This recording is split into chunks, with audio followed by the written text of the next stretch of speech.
მადლობისა ტელეკომპანია ბორჯომის ეთერშია დღის ქრონიკა. ახალ ამბებს მე მაია მამასტარაშვილი გაგაცნობთ. ბორჯომში არდაგნის დასახლებაში მცხოვრებლები თორის ქუჩაზე არსებული საბავშვო გასართობი მოედნის დემონტაჟს და ახალი უსაფრთხო ატრაქციონების დადგმას ითხოვენ. მრავალსართულიან კორპუსში მცხოვრები მცირეწლოვანი ბავშვები 10 წელია რკინის საქანელებით და სასრიალოებით სარგებლობენ. წყობრიდან გამოსული რკინის კონსტრუქციები ბავშვებისთვის საფრთხეს წარმოადგენს. ქალბატონი მაყოლა საბავშვო გასართობ მოედანს გვაჩვენებს, რომელიც არდაკანში თორის ქუჩაზე არსებული სამი საცხოვრებელი კორპუსის ეზოში დაახლოებით 10 წლის წინ დაამონტაჟეს. კადრებშიც კარგად ჩანს, რომ რკინის კონსტრუქციები იმდენად არის დაზიანებული, რომ აქ ბავშვის დამოუკიდებლად გაშვება უბრალოდ არ შეიძლება. ამ ქუჩაზე მცხოვრებლები საბავშვო გასართობი მინი ატრაქციონის მონტაჟს ითხოვენ. მოედნები ხომ დააპროექტეს მთელ ბორჯომში ყველა სანაპიროზე. ჩვენ ბავშვებს არაფერი არ ეღირსათ. როგორ შეიძლება ასე ამ დროში ასე თამაშობდნენ ბავშვები ბუნკერებში და ნაგავში. ჩვენ ჩვეულებრივი ადამიანები ვართ, მივიწყებულები ვართ მთავრობისგან და კაციშვილი არ გვაქცევს ყურადღებას. ასე როგორ შეიძლება? იმ მთავრობის წარმომადგენელი, რომელსაც ეს ქალბატონი უყურადღებობაში ადანაშაულებს, ჩვენთან საუბარში ადასტურებს, რომ ზუსტად არ იცის რა მდგომარეობაშია არსებული საბავშვო მოედანი, თუმცა მოსახლეობას კონკრეტულ დაპირებას აძლევს.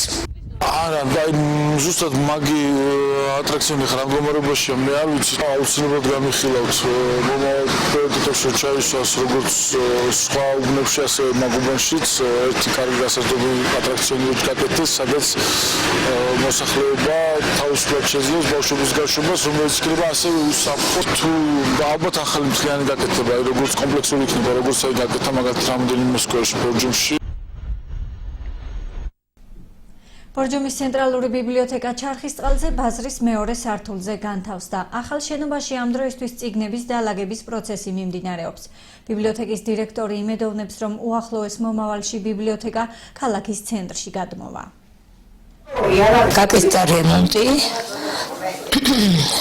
გვაქვს სამუშაო პირობები ნორმალური. გვაქვს რამოდენიმე განყოფილება, ეს არის აბონემენტის განყოფილება, სადაც ხდება წიგნების გაცემა, სამკითხველო დარბაზი, დაკომპლექტება დამუშავების განყოფილება, მეთოდური და ბიბლიოგრაფიული განყოფილება დარბაზთან ერთად არის. მაგრამ ეგ არის, რომ მოუშორებულია ქალაქის ცენტრს და მკითხველი ნამდვილად გვიჭირს ჯერჯერობით. სამომავლოდ ვფიქრობთ, რომ კოსტავას პარკში, რომ შენდება კულტურული მემკვიდრეობის ფონდმა გადაეცა ის შენობა და გაკეთდეს მუზეუმი და მე მგონი გამოვიყოფენ იქ ფარს, რომ იქ მოთავსდეს ბიბლიოთეკა. ასპინძაში მესხური ტერასების აღდგენა დაიწყო. მთის კალთებზე შეფენილი ხელოვნურად დაბაქნებული ჰექტრობით ტერიტორია, რომელიც მთელ საქართველოში უნიკალური არქიტექტურული ნიმუშია, მალე ძველ იერსახეს დაიბრუნებს. პროექტს მეღვინე გიორგი ნათენაძე ბიზნეს პარტნიორებთან ერთად ახორციელებს. რატომ არის უნიკალური მესხური ტერასები, რამდენი ჯიშის ვაზი დაირგვება ტერიტორიაზე და პროექტის განხორციელების შემდეგ გახდება თუ არა მესხეთი ტურისტებისთვის მიმზიდველი. ნახეთ ჩვენი ახალციხელი კოლეგის სიუჟეტში. აქ რაღაც დასასრულებლები იყო აქ სუმორჩით? ხო, ისინი დავასრულეთ. სუმორჩა. მე კიდე ბოლოს გამოვიდით თუ რაღაც არის და. ანუ გზარო გადის გზიდან აქეთ ფაქტიურად მორჩა სამუშაო. ხეობამდე. არა, აქეთ ხეობაში ჩახვედით ხო ბოლომდე? ეს ხეობა აქამდე ისა გვაქვს დარჩენილი და იქ თამხარია კიდე.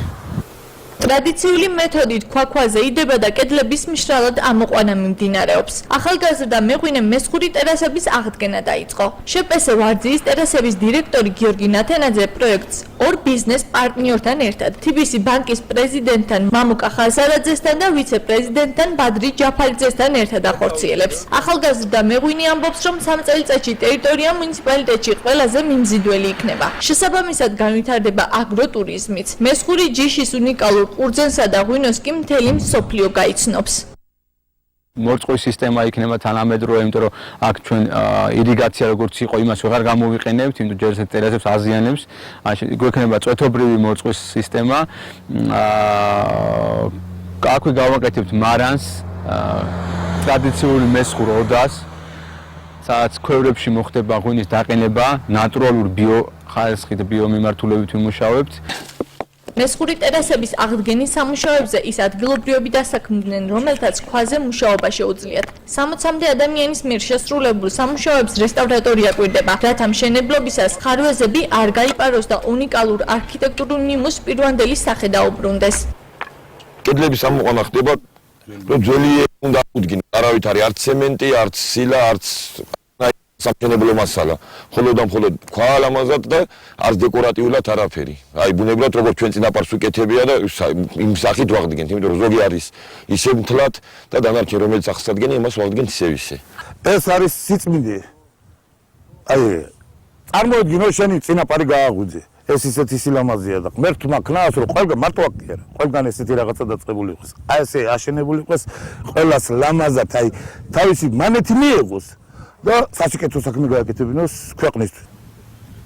აი ეს ჯიში ეს ვაზი აქ სამუშაოების დროს როცა ასუფთავებდნენ ტერიტორიას გადაწვეს რაღაც ნაწილი დიდი ბარახები იყო გამოჩნდა შემთხვევით ვაზი და იმ წუთშივე ესე მოაყარეს მიწა დაურსხეს წყალი ეს იმის ნიშანია რომ ამდენი ხანი გავიდა ისო ფესვებიდან ამოხეთქა და ისო ამოვიდა ეს ძველი უძლიერესი ძალიან მაგარი საღვინე ჯიშია უმაღლეს ხარისხის ღვინო გამოდის აქედან მესხური ხარის თვალა მესხური ცხენის ძუძუ კლეტმაგარა მესხური შავი მესხური საფერავი და სხვა 24 ჯიშის ძირძველი ვაზი 23 ჰექტარზე გაშენდება გიორგი ნათენაძე ამბობს რომ 1 ჰექტარზე შესაძლოა 5 ტონამდე ყურძენი მოვიდეს აღნიშნული ჯიშები მეღვინე მიმდებარე სოფლებიდან შეაგროვა შემდეგ კი მისი იდენტიფიცირება მოახდინა მოთხოვნა ძალიან დიდია მთელი სოფლიოს მასშტაბით, რადგან ახალი ჯიშებია, დაინტერესება ძალიან დიდია და შესაბამისად ყოველწლიურად უკვე აშენებული რო იქნება, გაშენებული ვენახები იქნება,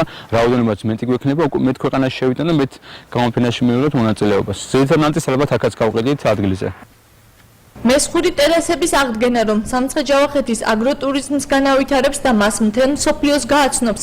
ამაზე ასპინძის მუნიციპალიტეტის გამგებელიც საუბრობს. ლევან ცაბაძის აზრით გიორგი ნათენაძე მხარისათვის მნიშვნელოვან საქმეს აკეთებს და ამიტომ კარგი იქნება თუ მას სხვა ბიზნესმენებიც მიბაძავენ. გამგებელი მესხეთში ღვინის წარმოების აღდგენას აუცილებლად მიიჩნევს.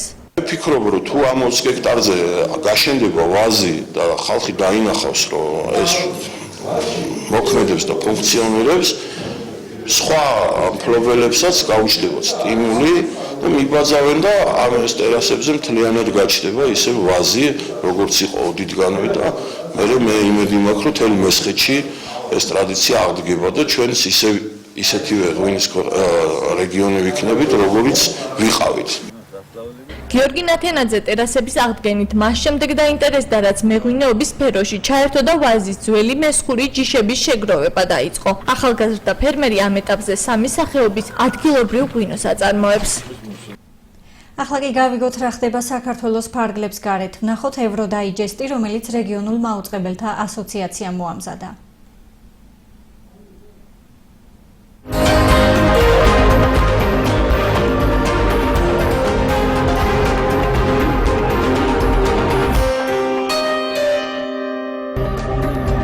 ბრიტანეთის პრემიერ-მინისტრი იარაღსა და სირიაში ისლამური სახელმწიფოს წინააღმდეგ ბრძოლისათვის სამხედრო ძალების გაზრდას გეგმავს. როგორც დევიდ კემერონმა ტელეგრაფთან ინტერვიუში განაცხადა, გაერთიანებული სამეფო ამ მიზნით ათასობით ფუნტის დახარჯვას აპირებს.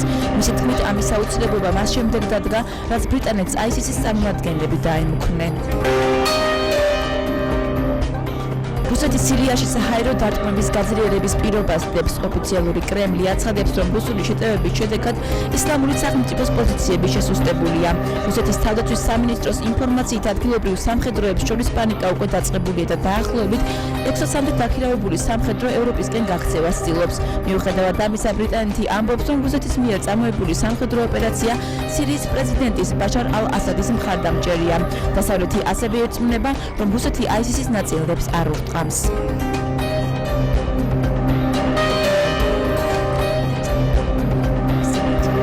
გერმანიაში თავშესაფრის მსურველთა რიცხვი წლის ბოლოს 1.5 მილიონს გადააჭარბებს. ამის შესახებ გერმანული მედია იუწყება. გერმანიის მთავრობას ჯერ არ დაუდასტურებია ინფორმაცია, რომელიც გაზეთმა ბილდმა საგარეო საქმეთა სამინისტროს ანგარიშზე დაყრდნობით გაავრცელა. რეპორტის თანახმად გერმანიაში სოციალური მომსახურების სერვისები პრობლემას თავს ვერ ართმევენ. გერმანიაში მყოფილ ტოლვილების უმეტესობა სირიიდან, ერაყსა და ავღანეთიდან არის. თუმცა ქვეყანაში იმყოფება ეკონომიკური მიგრანტების დიდი რაოდენობა ბალკანეთიდან, აზიასა და აფრიკიდან. ისლამურმა სახელმწიფომ ჩრდილოეთ სირიაში ანტიკურ ქალაქ პალმირას კიდევ ერთი მონუმენტია აფეთქა. მეცნიერები ფიქრობენ, რომ პალმირას ტრიუმფალური თაღი დაახლოებით 2000 წლის წინ აშენდა. როგორც ცნობილია, ისლამურმა სახელმწიფომ უკვე გაანადგურა ორი ანტიკური ტაძარი, რომლებიც იუნესკოს სიაში ძველი მსოფლიოს ერთ-ერთ ყველაზე მნიშვნელოვან კულტურულ ცენტრად მიიჩნეოდა.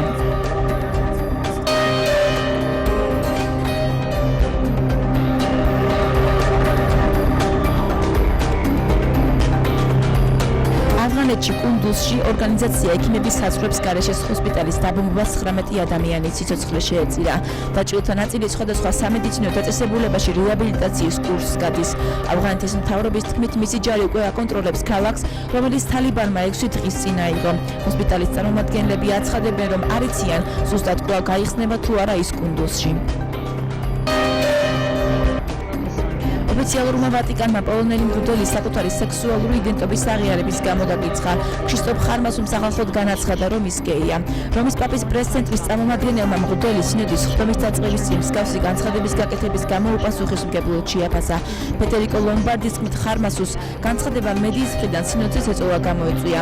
ოფიციალური ვატიკანის ინფორმაციით, პოლონელი მღვდელი პაპის ინსტიტუტში მუშაობას ვეღარ გააგრძელებს. როგორც ცნობილია, სასულიერო პირი ბოლო 17 წლის მანძილზე რომში ცხოვრობდა.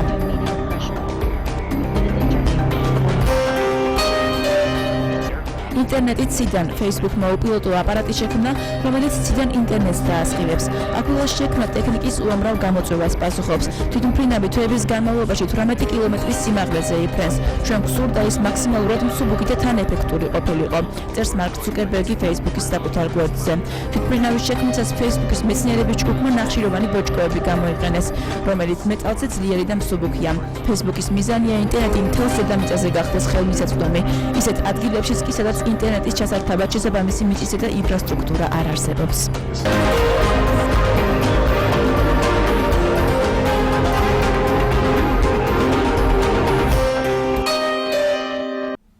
გამოშვების ბოლოს კი ვნახოთ ხვალინდელი და მომდევნო დღეების ამინდის პროგნოზი.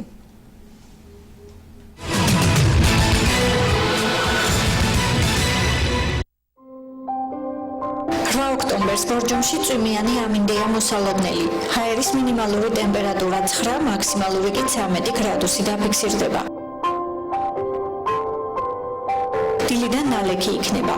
10 საათზე ჰაერი 13 გრადუსამდე გათბება. ასევე წვიმა და 13 გრადუსი დაფიქსირდება 13 საათზე.